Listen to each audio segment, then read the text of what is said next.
আসসালামু আলাইকুম সম্মানিত দর্শকবৃন্দ। আজকে আপনাদের সামনে যে ঘাসটি কাটা হচ্ছে এটি ইন্দোনেশিয়ান স্মার্ট নেপিয়ার ঘাস। দর্শক শ্রোতা, গরু, ছাগল কিংবা বেড়া, মহিষ, গারল যে কোনো গবাদি পশুর জন্য আপনারা চাইলে এই ঘাসটি চাষ করতে পারেন। খুবই নরম এবং মিষ্টি ঘাস এবং খুবই রসালো ও স্বাদযুক্ত ঘাস। অন্যান্য ঘাসের থেকে প্রায় অনেক বেশি প্রোটিনযুক্ত ঘাস বলা হয়। প্রায় এই ঘাসটিকে 22 থেকে 25% প্রোটিনযুক্ত ঘাস বলা হয়। কিন্তু ইন্দোনেশিয়ান স্মার্ট নেপিয়ার ঘাসকে দর্শক, এই ঘাসটি প্রোটিন, ভিটামিন, মিনারেল, ক্যালসিয়াম পর্যাপ্ত পরিমাণে রয়েছে। তবে এই ঘাসটি লম্বা হয় কম, সর্বোচ্চ 5 থেকে 6 ফিট লম্বা হয়। তবে প্রথম ঘাস রোপণ করলেই কিন্তু আপনার 5 ফিট 6 ফিট লম্বা হবে না।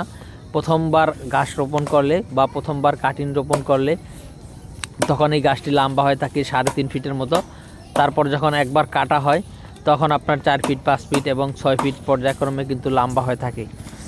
তো দর্শক বন্ধুরা, আমরা যে কথা বলতেছি, এই ঘাসটি বিশেষ করে লম্বা কম হলেও নিচ থেকে অনেক বেশি চারা হয় এবং অনেক বেশি চারা হয়। আর এই চারাতে প্রচুর পরিমাণে পাতা থাকে।